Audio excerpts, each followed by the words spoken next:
evening, everyone. I am Ayushi from IEEE-SSIT, and I would like to thank everyone present here for taking our time from the busy schedule to join us for the turn of tides. As you all are aware, this event is about entrepreneurship and the importance of community building, and particularly the role of technology in regards to that. Obviously, there has been an adverse effect on startups during the pandemic, but COVID 19 has also led to an increase in entrepreneur activities. Individuals across the world have rallied to tackle this crisis, and in the process, they have had a symbiotic relationship with technology. They have innovated when new solutions were needed, and in other aspects, they maximized on technologies that were available at hand. It has encouraged the young minds to come up with innovative ideas and start their own businesses. Maybe if such a severe problem would have come just a couple of decades back, we might have suffered even more problems than we did right now. And in alignment with that sentiment, we are going to introduce you to someone today who has, in my opinion, capitalized on the opportunities that revealed themselves to him during the pandemic. It brings me immense pleasure to say that today, Mr. Vyom Bhatia, the co-founder of Sava, is here to share his experiences and encourage young minds to go and make their dreams come true. He started Sava Hire in August 2021 with sheer will and dedication and hasn't looked back. I will let Vyom himself tell you in detail about Sava, but suffice to say that it is a company building community with a mission to change the way undergrad talent is valued and hired. He is an undergraduate from Delhi University, pursuing bachelor's in business administration and management. He also has experience in machine learning, and I think that gives him a really nuanced perspective on how technology affects the process of bootstrapping and community building.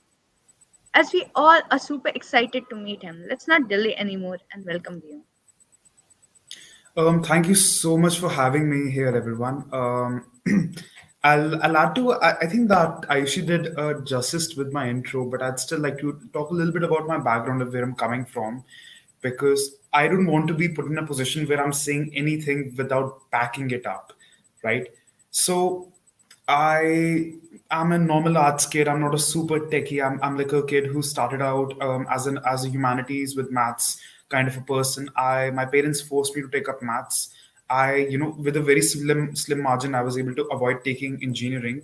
It's not like engineering is bad or anything. It just wasn't my thing back then in 11th grade, right? So I ended up taking arts, and my brain just said, I'm going to be a journalist. I'm going to do that. I'm going to do this. I was very ambitious back in 11th and 12th grade, but I didn't have a roadmap. I didn't have an idea how do you go out and conquer the world, because there was no roadmap for it. I went ahead, and then came the time. 12th grade passes away, my board exams happen, I get my marks, and the pandemic starts, right? So while a lot of people lost lives in this pandemic, and it has been not a great experience for a lot, but to some people who took this opportunity, took this time out, getting this time out, having this extra time on your hand to upskill themselves. I tried doing that because I thought that it would be really cool if an arts kid knew how to do machine learning. That was the main thought that I had in mind, right? It just sounded really ideal. So I just went up with that. I started with learning machine learning, just basic machine learning, and I really liked it. I was really fond of it, and I felt good about it. Then I did a bunch of projects to impress my friends, and of course impress a few new people that I had met in my college, quote unquote crush. I tried doing that, and I tried telling everyone like, "Hey guys, look at me! I also do machine learning." And people were like, wow, fantastic, that's really super cool. Then I decided like, hey, maybe I should take this to a platform which actually accepts people when they talk about this stuff. I was like, where do I go? I took it to LinkedIn. I started talking about my journey. I started documenting it. And over time, I was able to, build a community from scratch. So right now, I think like it's like a few tens of thousands of people on my LinkedIn who are trying to understand like what is this kid trying to do. Like honestly, even I don't know what I'm trying to do, but I'm still learning a lot in this process. Started from machine learning. I got my first internship after having, a direct discussion with a person back on LinkedIn itself, and that person offered me an internship and said like, hey dude, if you're going to write this algorithm for me using basic ML, I'm going to give you 10,000 rupees a month. There was no legal agreements. There was nothing involved. I didn't even have my own bank account back then. It was my sister's bank account my siblings' bank account that was used. And I really figured out like, wow, now I'm earning. Damn, this in no time I'll probably move out of my house, my parents' house. That was the main thought that I had. And it's not, my parents are really awesome people. I get free Wi-Fi while running a startup. It's awesome. But having that energy, like 10,000 rupees a month, that's crazy good.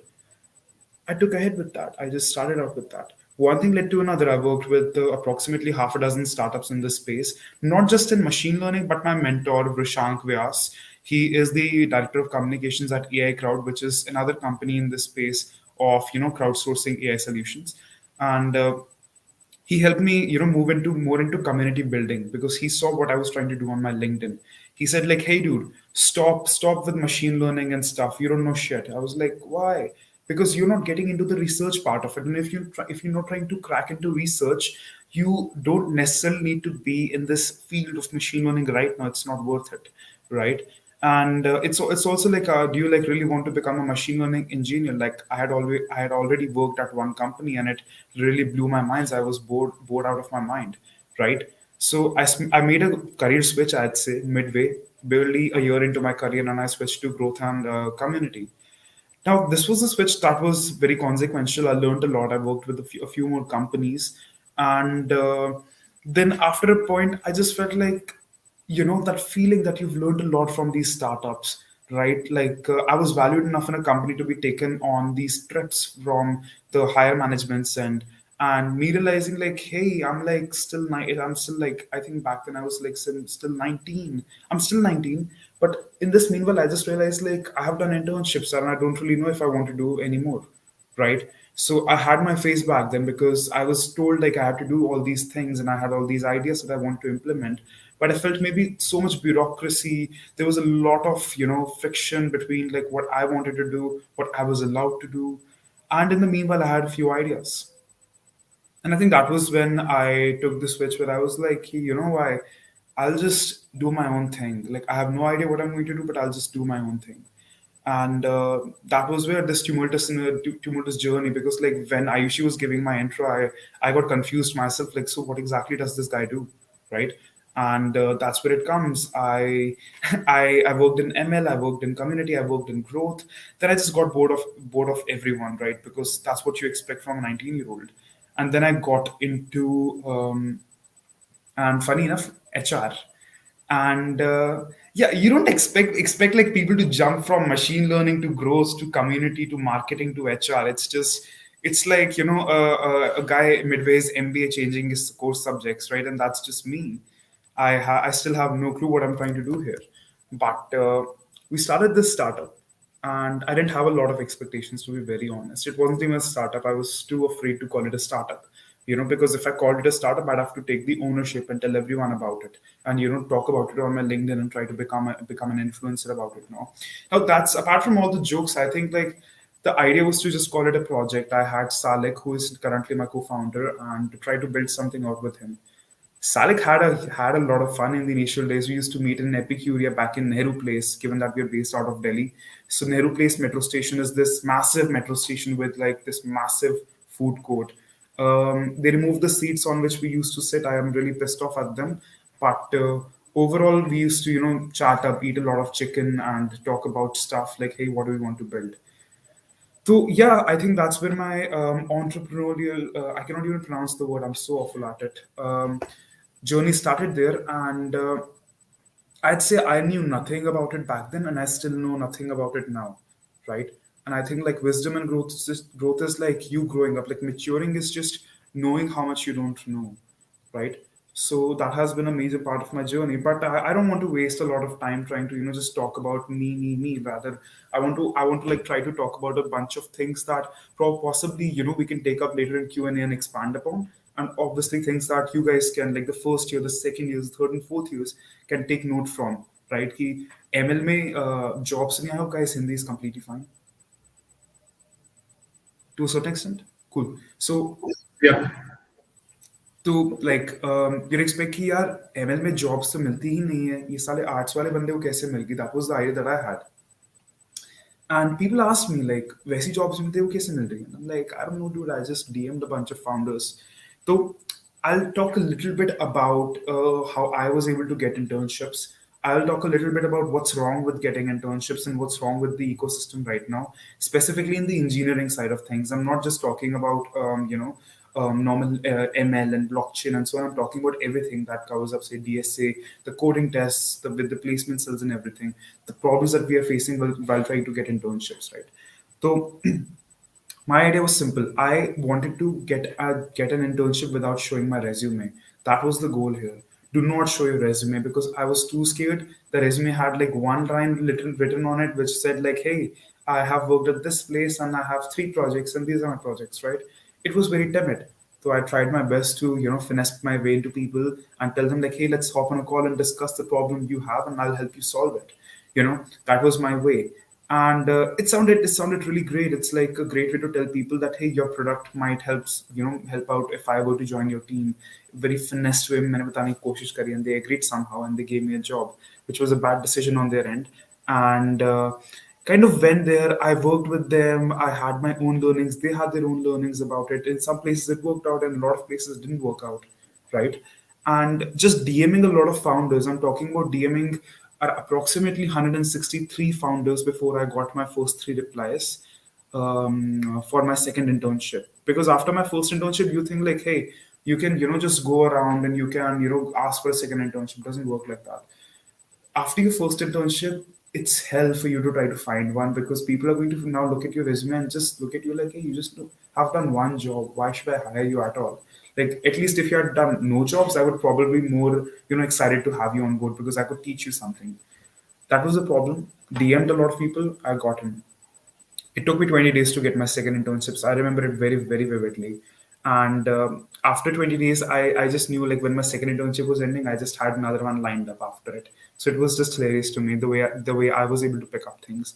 My first three internships were in machine learning, and these were about like trying to basically figure out hate speech algorithms using NLP, using like deep tech models, which are called transformers, right? Transformers have like significantly gone up, and they are now using computer vision and all. So it's like machine learning is a very vast field. It's an amazing field to be in, but it just didn't work out for me. Is I got really bored and out of it. So expanding on that, you don't have to really DM founders. You just have to be super active on one of the social media platforms that you could use, like LinkedIn, right? I used a lot of LinkedIn. I talked about the stuff that I was doing. Coursera courses are not going to help you get internships, but if you talk about them, talk about the learnings you're getting from them over on LinkedIn, and document it very extensively on Kaggle and on GitHub, right? It could be some other platform for people who are into mainstream coding, right? And like cybersecurity and DSA. So completely up to you how you want to go about it. But for me, it was documenting my journey so that people notice me, and I just want this one person to reach out to me. Like this one person reached out to me, and that was it for me. I had a job now. So that kind of saved up for my insecurities. Like I will probably never be employed, right? And somehow I got employed, and that's where the internship saga ends, right? Me DMing people until I have enough experience. Now I have enough experience. Now I can just apply to other jobs, and there's the likelihood that I'll get them, right? So DM a lot of founders, talk to a lot of people, document your journey, and try to build a shit ton of projects. Try to not just stop at courses. Expand on your experiences. It's going to take you a few days, but it's going to be worth it. And try to enjoy the projects you're trying to build instead of trying to copy them away from any websites. Because if you copy them, you can probably not replicate them, right? So that's the thing. These are the things that worked out for me when I was coding. It's been a while now. It's been like approximately a year since I last coded a line of code. I coded until I was working at this another company called Slingshot. I was coding a bunch of web scrappers and stuff. Like growth is a completely different field. Probably more about that, but ended up eventually not coding. Now, this was the whole scenario of how you can get internships, how LinkedIn is super important for getting internships, how you can create. I wouldn't use the word personal brand because it's very extensively used and it's very misused, right? Personal brand is fine, but until you have the right skills and you're trying to not misuse your personal brand to gain leverage and show credibility, like, hey, I have like 10,000 followers, you must hire me now. Anyone can have 10,000 followers, but do you have the skills, right? And those skills, again, for tech folks, it comes from projects. So please double down on your projects. I'm no one to talk about how you can get full placements, but we have placed over 150 students in Web3 startups and blockchain startups back at Sava Hire.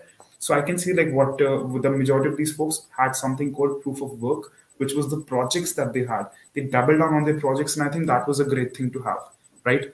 And that's kind of it from my end. Like, hey, what I want to discuss about internships. Now the next part is like, hey, what's really like internships are fine. You got ML, there was AI ground, there's a lot of these things, but what's the major element that really contributes towards you gaining ground even after you documenting your journey out of it?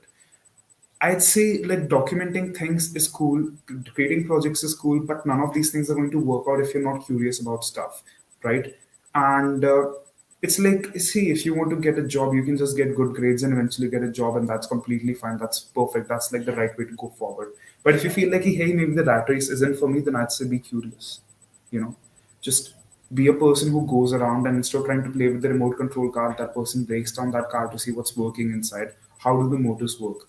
A lot of people might not be cool with it. That's completely fine. You don't have to be a hustler. It's kind of a time waste to some people, and it's completely fine with that, right? But to a certain extent, I'd say if you're not, curious about the stuff that you want to pursue, your projects are just going to turn out to be extremely mediocre in what everyone else is doing, right? So curiosity is a major thing, and that's another thing. So yeah, I think like these were a few points I wanted to talk about before I went on to the major theme around like how internships pan out, what's employability all about with respect to startups that we are working with. So I'll give you a brief on what Sava Hire is about. Right. So Sava Hire is exactly to be fair with you guys. Sava Hire is like a project that we started, as I mentioned before, 6 months ago, with this basic idea, with this very basic idea that hey, these influencers, again, this is going to sound completely off the topic. It's going to sound completely, just irrelevant to it. But bear with me. Micro influencers who have more than 5,000 followers are employable as community managers and as social media managers because they have these following, right? Why don't we get all of these people into a Discord channel and tell them to talk to each other while we find them internships? And when these companies go to them and be like, hey, why should I hire people from you? We'll just tell them, these folks have a lot of followers, you love them, right? And that was the idea we started out with. It was an awful idea. We had 21 people join in, including two of them were me and my founder. We had 21 people join in. And out of those 21 people, I can say like the other two people who joined in, particularly Aditya and Shivani, they eventually became part of our team, right? Like they're still working with us and solid team. But these 21 people, these my 21 micro influencers who joined in, we realized like, wait a second, employability does not work like that. Internships don't work like that. You cannot just get people with a lot of followers and try to employ them. It's tough. We learned a lot of lessons on the way. We realized that a lot of iteration is required. We didn't even know the problem we were solving until one of my friends in Web3 space, he's like this crypto millionaire living off in South Delhi, right? Just living off his Ethereum investments. And this guy just went like, help me hire a Web3 developer. And that's when I realized like, wait a second, there's a short of supply of Web3 developers in the market, right?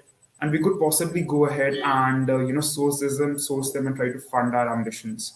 So what really are our ambitions? We cracked revenue, we cracked community, we have over 4,000 people in our community, we cracked clients, we have over 130 clients in like 17 different countries right now. Not 17, it's I think 7. And how will we be able to do that, and what's the whole goal behind this? The goal here is pretty simple. What we started off with was that hey, micro influencers followers, but then we realized like it's a bigger problem on both fronts, not just for the company but as well as for the students who are part of this journey trying to get employed. A lot of people here are going to get job offers that are very shitty. A lot of people are going to get job offers that stand at like say 3 lpa or 5 lpa or 6 lpa. I'd say don't take them, and probably hone your skills a little bit and try for more job offers. What I've realized is that some people might be getting these job offers, but at the same time, other people with the exact same skill sets with different credentials might be getting placed at different margins at like 20 lpa, 25 lpa without barely an experience. I've seen that happen. I've seen that happen with Sava Hire as well.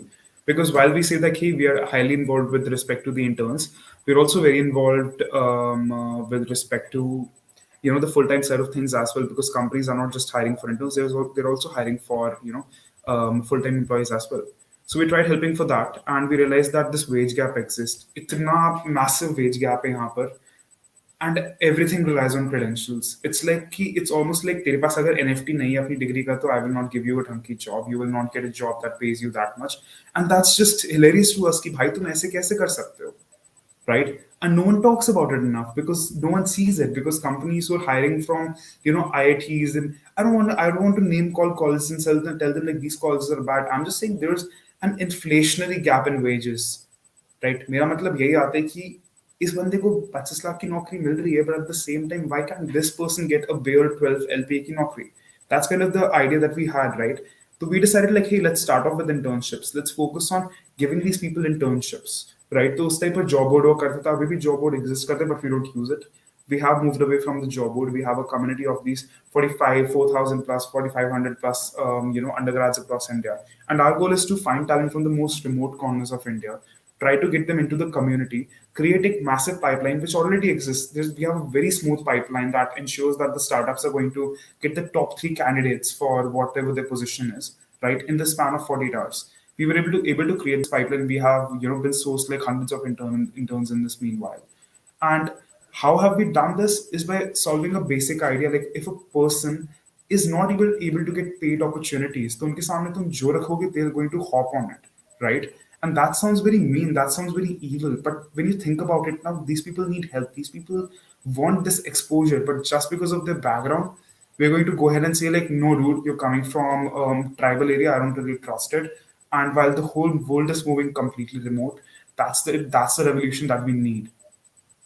We need interns who come from the most remotest corners of this country, and they're getting the wages that they deserve irrespective of where they live, you know. So recently I saw like Google, Twitter page, these random elitist look, just completely going off the, hey, Google pays like 1 crore rupees to this kid, right? But at the same time their American employees get paid like 5 crores just like that, right? And they had a very very valid point there. They were like, hey dude, but USA has a way higher cost of living and stuff. And companies kind of use the same thing while in India as well. They're like, hey, my employee in Mumbai is going to get paid higher. That's completely fine. He's going to be paid 20 LPA, while this person, another backend sitting in across the edge of his village, is going to get paid 3 LPA. They have the same skills. And that's what bothered me back then. So the team decided like, hey, we're going to focus on social entrepreneurship. We are going to focus on solving this value, solving this one problem that exists, and try to reinvest as much revenue as we're making back into the community, into expanding the impact that we're already creating, right? So creating a positive feedback loop. Use the cash that we're generating out of placing these students and reach out to more students, more and more students, right? It's almost like we have this one company sitting with the most elite group of companies and telling them, guys, I know that you're hiring these people, you're hiring them on a crazy price wages. It's not cool. You're wasting your price, you're wasting your costs there. Company उस वक्त like, ठीक है यार, तुम्हारा पैसा save कर रहे हो, हमें बता दो कहाँ से उठाए फिर लोगों को. And that's the thing. हमने उनको बोला, don't pick people, don't mass hire them. Hire them through us. We're going to give you 5 to 7 interns like this. Let's source them. Let's talk to at least 3 of these before hiring, right? And we did that, and these companies were happy. They liked what we did, and they gave us a lot of referrals, and that's how we got going, right? And that's kind of the idea here.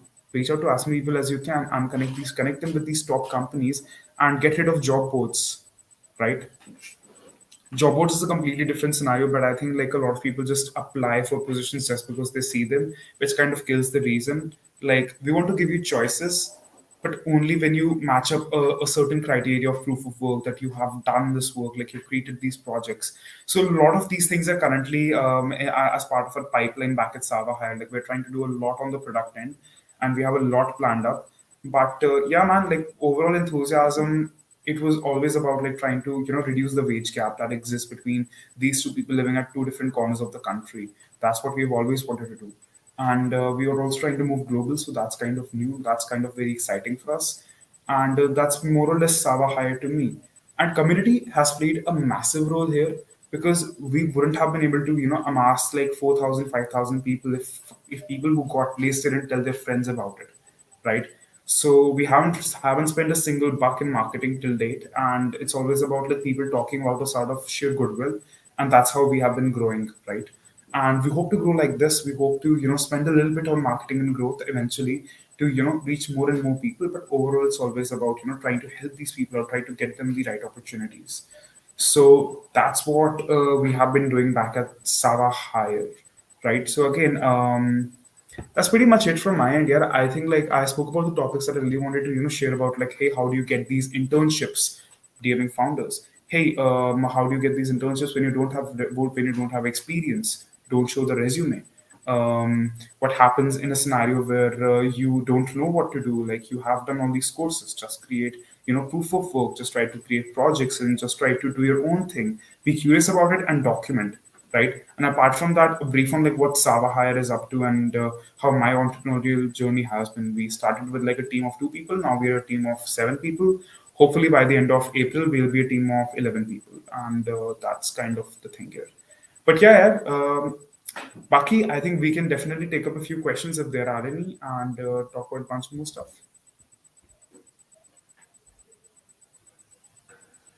Yeah, no, you're absolutely right. The change that you guys are bringing, especially in the hiring atmosphere and the way you're trying to change the narrative about how young talent is seen, is Yeah, definitely something that when I personally came across Sava, I realized that no other hiring agency was doing something on that scale, or they were not putting it at the forefront of their mission and vision. right, So now you also mentioned that you obviously have some experience in ML. You said that right. you're not expert, but I feel like the extent to which you've dabbled in ML, it gives you a nuanced perspective. So Nithya was asking that she wanted to know what do you think is the primary thing that technically skilled entrepreneurs often lack. So they have the technical knowledge, they know how to build a great product, but what are they lacking on I the don't business know how to front? build a product. I have absolutely no idea. That's kind of the thing here. People generally, they think about like products and like entrepreneurship as like something that you learn a lot and then you just decide like one day like I am going to be an entrepreneur. Like, dude, I still don't feel like I'm worthy of that word, right? I feel that my main focus here lies upon building things from scratch, learning things from completely scratch, right? So even if I have a background in technologies such as ML, I barely think it's helping me because at the same time I have to learn everything from complete scratch. And funny enough, our whole stack, there's this full stack, one stack, and like whatever you want to build or you build your product on, it's actually built on no code. Like my founder does not, my CTO co-founder does not know how to extensively code, right? And he does not, he codes in a bunch of languages, but those languages are not super related to what you need to build a product. What you need to build, what you need in order to build a product on the tech side of things is just the will for it. Like, you're so excited about having a product that you're going to go ahead and you're going to find any way, the cheapest way possible, trying to build the basic MVP and then ship it out as soon as possible. Don't talk about this with your product management friends. They'll probably mock you if you tell them कि hey, हमें product हमने बना लिया अब हम इसको ship करेंगे. Don't ship it. Do not ship your products immediately. That's one of the biggest mistakes I did, and I'm still doing it every day. But we are proud of the iterations that we're making, right? But yeah, don't focus key a these stuff from the past, and that's where you can only do XYZ stuff. It's never limited to that. Just keep learning, and I think that's kind of the point here. Okay, when you say that don't ship the product immediately, how will you go ahead and check for the product market fit and try to validate whether your product has something to offer? If you're not going to ship it, do you mean like beta testing? You mean like a small scale rollout, not among the entire community? Like, what do you mean when you say that don't ship the product?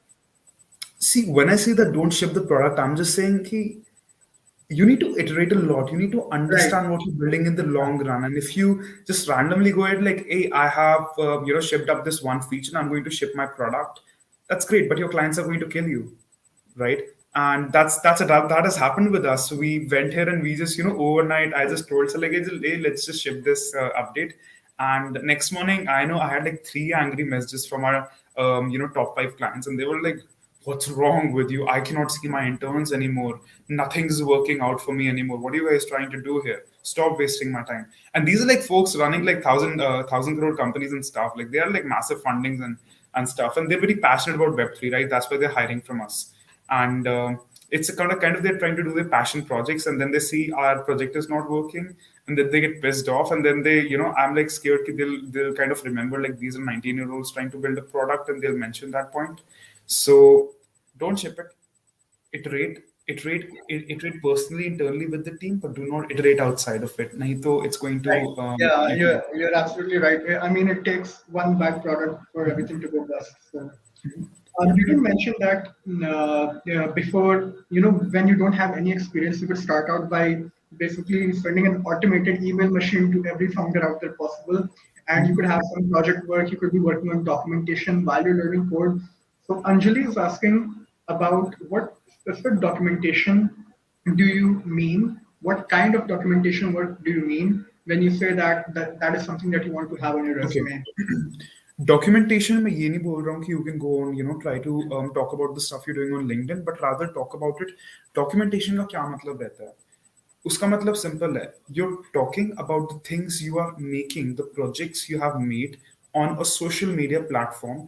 It should not be LinkedIn because that's not where founders exist. It could be Twitter, it could be LinkedIn. I mean, it should be LinkedIn. It shouldn't be Instagram. It shouldn't be Snapchat. It could be LinkedIn. It could be Twitter, right? Talk about it. Hey, everyone, I just finished this course around NLP from Coursera. Post kar diya, right? I just made this project on, that girl from VIT, which did the thing, right? That I'm not able to remember exactly kya tha, It was but the she did sign language. Yes, the sign language, she converted that into normal English. It was phenomenal, right? And the Yeah, project, like speaking from a personal experience, it can be made using OpenCV, which is exactly. a And library. It's you not can super tough. definitely. It's really I cool. was. It's really Yeah, appreciated. Like she had that idea, like I need to convert, yeah. sign language into normal English, and that's a really, really genuine thought, amazing thought. It has a several use cases, right? But at the same time, no one really thought about it, and her project kind of went viral, right? And now just imagine the number of offers, such job offers that she might have gotten after it. That's the thing we're talking about. Absolutely. Document the stuff you're And doing. Talk about it yeah, online. I think So for that's those people powerful. who don't know too much about it, it's Mhm. actually not super. I mean, kudos to her technical skills and the fact Mhm. that she came up with that idea. But once you Mhm. look into it, it's not something that is super complicated and you need like 5 years of experience in the field to create something like that. Right. So exactly, like people will be stunned by the things you can do by having just the will, as you said, and the basic requisite knowledge. Right. Harsh is asking about, the one thing that Sava needs to stay away from in the future, something that Sava should Uh, not be doing. Unpaid internships. So we will never ever touch any unpaid work ever. There was a time like I'm not even unpaid work. Like it's like you can put 500 rupees a month and call it paid work, but I'd say we only have internships that stand at 10,000 rupees a month, and I don't think that we're going to go ever less than that in our entire lifespan. We're probably going to increase it with inflation. Economics joke here for my economics friends here. Eventually, yeah, as inflation goes up, we're probably going to go up with 15,000 maybe next year, and have like we only post internships that start at 15,000 rupees a month. And this way, we're trying to filter out the companies, right? So that's one thing. We're also going to stay away from companies who do bond payments, which is like, hey, you've joined this company as a full-time employee. Now you cannot leave this company for 18 months. And if you try to leave, you would have to give 3 months of your, salary to them, which is a very, very bad, awful idea. And we are trying our best to stay away from those companies, and, just trying to, while we're vetting them, we get that. So there's no like business idea here. Ki, yeah, we're going to stay away from this business model. I think I'm very happy to mess up everything that we've done in the past, build things from scratch again because it's a lovely journey. But unpaid internships and bonds, I think. Yeah, for sure. A follow-up question to that line of thought: how do you find these companies which are willing to, give fair terms to the employees, even though they don't have too much proof of work? The ones that are just coming out into the job market, or the college students in their second years, they don't have too much experience. How do you find companies willing to give these youngsters a fair chance, giving them a fair package, fair compensation? How do you That's the find thing. them? Yeah. There are companies that exist. I'll tell you this. Back in Bangalore, there are 800 companies being registered on a daily basis, right? At least one of these companies are very well funded, right? And that's kind of the point here. You just need to reach out to these companies who are very well funded and ask them, hey, do you want interns? they're already hiring interns at like 40,000 rupees a month for packages, right? It's just that you need to ask them, like, hey guys, don't give 40,000 to those folks. We're going to get you folks who are, being able to sort of like do wages at 30,000, even 20,000 rupees a month. And they're going to give you better output. And then we reach out to these folks who have been doing unpaid work, right? Connecting two disparity spots. And the companies love that. The companies are saving costs on that. And I think I'm very, very vocal about it. I don't feel ashamed that, hey guys, this is our business model. This is how we work. And this is why companies want to work with us. Companies save costs. These folks get better internships. So it's just kind You of know, attracts, like people yeah, start for talking sure. about in a feedback loop, like, especially in Web3 where talent is very tough to find. One company is probably one founder is definitely going to talk to another founder and tell them, like, hey, dude, I just hired like 5 interns from this company in a span of like a week. And they're like, these folks like fit our budget. It's crazy. And their budget is like $1 million. It's hilarious to us. Oh yeah, for sure. I think one thing that is underrated or something that goes under the radar is how often companies who are willing to give fair compensation, they get the creme de la creme of the talent. Like they get the best candidates applying to them. One thing I've noticed in the Sava community itself is that they attract really skilled people. And that's because they know that if you're going to apply to opportunities through Sava, if you're going to apply to these communities, these companies, we are going to get fair packages, fair compensation. And I've seen Sava attract the better part of the talent pool, the more skilled people, just because of this thing that is going for them. Yeah, it's a pattern that even I don't understand how it's panning out. Like we're seeing people from all across different parts of India coming up, and they are actually really skilled, and we're surprised. Like, how did you find us? But I think it's more about people who have the right skills, right? After they get placed, they tell their friends about it and tell their friends like, hey, dude, you also have the same skills as I do. I think they can place you as well. Just hop in the community, and they end up hopping in the community and registering with the Oh yeah, network. yeah, for sure. So I love the meritocracy aspect that you guys are going on. Like there are some scammy places, these boot camps that tell you that once you get placed, you have to give us 10% of your pay and whatnot. I feel like you guys have a meritocracy model where the best candidate is going to get placed. It's completely up to the community. You just yeah. form a bridge between moral fair Yeah, like companies and everyone skilled. hates HR consultants. Like everyone hates HR consultants, right? Yet we have all these universities we're partnering with. Yet we have like all these colleges we're working with, and different tech firms. That's because like we don't want to take a cut from your pie, right? The startup is already paying us enough for us to sustain, right? And I don't want to get super greedy about it. I want to possibly grow out my revenue via the startups route by attracting more startups and pushing that KPI.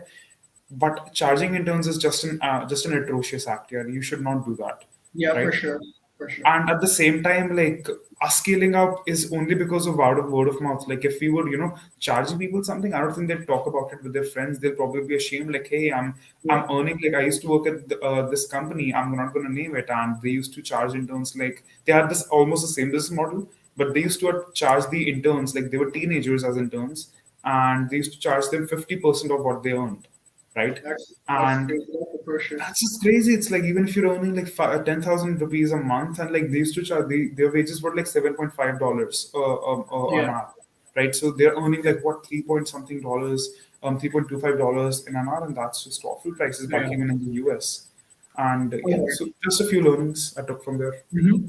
We've got a bunch of questions from our community. Then Jayant Vishnu is asking, how did you gain confidence of your very first clients and get them to give you a chance? Yeah, the very first clients is very tough to crack, but you need to figure out a problem that exists, right? If you're just going to tell everyone like, "Hey, I'm a content writer," no one's going to hear you out. But if you tell everyone that, "Hey, I'm a content writer who writes content in the Web3 space, or in the metaverse space," right? And you try reaching out to people in the metaverse space things, right? Founders in the metaverse space, they're more likely to look at you and be like, yeah, let's give this kid a job, let's give this kid be his first clients. A lot of people will not like the fact that you don't have any credentials, and that's okay. 100 people are going to say no to you, but out of those 100 people, three of them are going to come back to you. There's a chance that they will. And this has happened with us multiple times where they said no to us initially, but they always come back. One of them is going to say yes on the first spot, and they might kind of go ahead like, no, I don't want to work with you, no, no, your prices are too weird. And sometimes people are just going to say yes and they're going to stick with you and they're going to be your super fans because not because they believe in your skills, but because they believe in you. So do not, do not try to go on the internet trying to figure out advice. I'd say just be a grunt worker. Try to reach out to as many people as you can, right? And figure out your niche. Niche is very important. If you figure out your Yeah. niche, I think you can build out any business. It's very easy. Oh, yeah, for sure. For sure. Nithya was asking, do you think partnerships and collaborations are a better alternative when compared to VC funding for early stage startups? I don't know. We have been reached out by a bunch of VCs. Every now and then, every 2 weeks, I get this one message in my LinkedIn inbox where like this VC associate wants a meeting, and I'm heartbroken when I told him like we aren't raising, right? So it's like don't raise. You don't have to raise. You can be a small business. You can be a normal business. You don't have to raise. Partnerships is a great thing. We are currently in the process of partnering with my captain. So my captain has this problem with unpaid work, right? They also have internships, but not all of these internships are paid. So we're helping them transition from paid internships for the students who've taken up their courses to from unpaid internships to paid internships, right? Where Sava is helping them out there, while Sava gets access to their talent pool. So at Yeah, the yeah, same time, I really feel ki that's like a really great place to start off with partnering with the right people who have the necessary skills. Not the right necessary skills, but the necessary value that you want to give to yeah, them. That's a great thing. absolutely.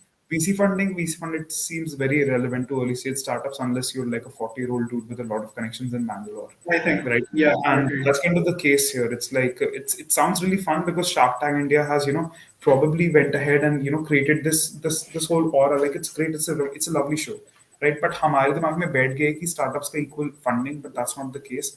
Yeah, Partnerships are always better. Find mutual connections, do your own thing, like, and of course, like, you're more likely to make money if you are sort of trying to survive on your own instead of when you're running on exactly. VC funding, because you're more desperate to get money, right? And I think that's what happened to us as well.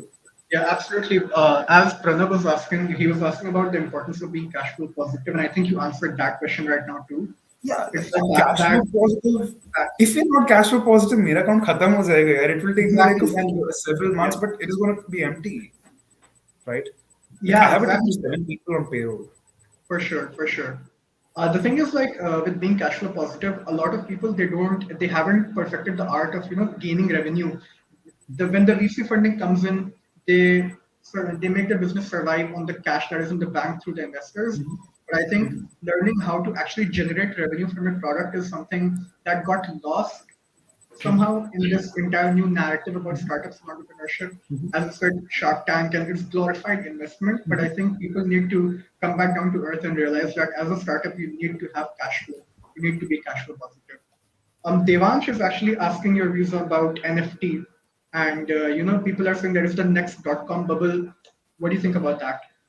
NFT, it's not a bubble. It's going to be price correction. I'm not super into NFTs. I'm not super into the Web3 space. I hire and I help people get hired, but does not mean like I'm very very knowledgeable about that particular field. The most things that I've heard from talking to these founders is that they look at NFTs as a way, like there are kind of two types of founders here. One of them hold like very enthusiastic, like, hey, NFT is going to go up and it's going to go up, but at the same time, it might fall down. At the same time, we're going to make, products that are very functionable. At the same time, there's another row of founders who just want to make money out of it, right? And Yeah, people who do, they understand, like they think that NFT is in a bubble. मुझे जल्दी से जल्दी अपना marketplace बना के बेचना है and I'll make money. yeah. And those folks are causing a bubble. But at I the think same time, there's a lot of use cases for NFTs, a lot of use cases. And NFT is kind of the start, right? NFTs is just a very static smart contract. So I don't know how many people would understand a smart contract, or even I don't fully understand it that well. But it's like almost like, hey, NFT is like the most basic function of a smart contract. Hey, this is an NFT, this is a JPEG that I really like. I would like to sell it to my friend Rehan here. Rehan says, okay dude, cool, I'm going to buy it from your server. You go to the server, it's a peer-to-peer transaction.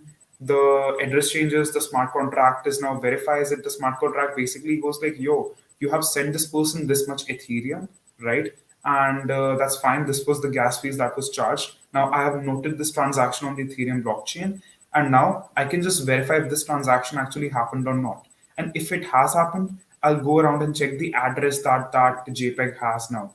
And if the JPEG address directly says like yes, now Rehan owns it. So it's basically saying like wow, this is a smart contract. Future mein, I think everything is going to be on top of a smart contract, and smart contracts are going to be way more complicated than NFTs. So do NFTs have a future? Probably, but not that much. Smart contracts, yes, a lot. Like everything is going to be a smart contract. Um, Yeah. and Devansh wants to go down the NFT rabbit hole. He was asking you about whether NFT plays a pivotal role in future development. I think you agree. As you said, there are two sides to the coin. There are It's the like diaspora is divided into two opinions. There are yeah. people who want to just make money off it short term, and then there are others who view it as a tool for the future. See, again, yeah, Devansh, NFTs do play a very pivotal role in future, but it's almost like asking your mother in 2005, your mother asking you in 2005, like, hey, Vyom, do these static websites, this internet thing, like, hey, mujhe, it's like a single piece of paper on my computer. Does it make any sense with me? Like, it's just very stupid, right? Like, what will I do with this information? I cannot, use it, dhang se. But that same web page gave rise to Facebook and Google. That same page gave rise to one of the most complex web applications that we have seen in our entire lifetimes. That page gave birth to cloud computing. And I think cloud computing is just one of the major milestones for humanity, right? And there itself kind of explains NFTs are just the first static pages, and it's going to be way more complicated than that in the future. So it's a stepping stone. It's not going to be super helpful, but it's a Yeah. stepping stone. Cool. Yeah, definitely. You mentioned about cloud computing. It is something Yeah. that is just so underrated. They'll be surprised by how easy it is to get a virtual machine up and running, and you could build a rudimentary business off of that. Like on GCP, the prices are so low, and you could just Yeah. build your first website, get it online, get your business starting on cloud. So easy. Harsh and Jayant, they're both asking you about the challenges of being a young founder and trying to hire talent to work with you. You said that you have a 7-person team. What are the challenges of Uh, trying to get to the eighth person, the ninth person, the 11th person on your team? I don't really have any challenges because I have a decent social presence, right? So I don't face any challenges as such. People who don't have a social presence are going to face this challenge, right? People just look at the following and they go like, "Wow, he has a lot of followers. He probably see." I'm not super. I don't really care about the number of followers, right? There, I genuinely don't look at it. I genuinely don't care about the number. I don't look at it that much. I don't think about it that much. But it gives me credibility because people think like, hey, if anything bad is gonna happen, I can call him out. Or maybe something on the lines of like, okay, yeah, people following me must be a decent person. And that also connects me with a lot of people who want to work with me. At the same time, if you don't have a large audience, if you don't have a personal brand, you don't have to worry about it. Just try to get your friends to agree on working with you for a little bit. Show them a presentation. I showed Salik a pitch deck. It was a very awful pitch deck that I made on Canva, and he kind of agreed. I don't know why he did. He agreed to work with me, and just try to work it out with your friends. You don't have to. You can just look around and DM a lot of people on LinkedIn. Ki, hey, I have this idea. But the first people you want to work with is people who you can predict, and the people you can predict is your best friends, right? Salik was my best friend. Salik was like a decent acquaintance I had over LinkedIn, but he felt like the right person to share this with, right? Eventually, we became like very close friends. At least I like to think so. But yeah, I think that's pretty much it. You have to find your friends to work with. बाद में for me to find the eighth and ninth and tenth people to work in a startup, it's very easy. I'll just put up a LinkedIn post, right? But for you, if you're trying to do the same thing, you need to again document your journey, show some credibility, tell people why they should work with you, not just because of this revolutionary idea, because everyone has revolutionary ideas, but not enough people trust it. Make people trust it first and then leverage that. And again, it can be done through social media very easily. Yeah. Yep. Um, what is, in your opinion, what is the biggest opportunity for Sava right now? What is something Sava can capitalize on? I think in the metaverse, in the Web3 space, we are already capitalizing on top of it, and we'll probably keep doing that. We just want to expand a little bit more aggressively in this space. It could be done through investment, external investment, but I don't think external investment is worth it for us to sort of lose control over what we're building, right? The Web3 space is something that we want to expand into. We want to help a lot of people, and after point of time, we're going to bring in something that's very mainstream. Like we are getting out of content. That does not mean we're not going to come back into content internships. we're probably going to create a separate module, which is like, so by module I just mean like this module focuses on hiring for Web3, this module focuses on crypto, and in metaverse this module focuses on game development. After a while we're going to go into the most mediocre categories and try to get people Yeah. the best paying jobs there are there, and that's kind of the goal here. So yeah, nonetheless, yeah, I mean, it has Yeah. been a really, really cool Um, time. Sorry, go on. Thanks a lot for your time, Vyom. No, I'm thank sure you for that the having me community here. has loved interacting with you. No, for sure. If we can ever, you know what, maybe a year from now, we're going to come back and we're going to see the progress that Sava has made. And I hope that people have gained something of value from this session. I really think they have. And you know what? I'm just going to leave links for your socials. Everyone, whoever is watching, you can connect with Vyom on LinkedIn through the links that I'm sharing. And you can go on to Sava Hire too, and you can see whether there are opportunities that are fit for you. Please go out, check out Vyom's page, check out Sava. And thanks a lot for having being with us, Vyom. Thank you so much for having me here. Yeah, for sure. All right. Bye, everyone. Bye.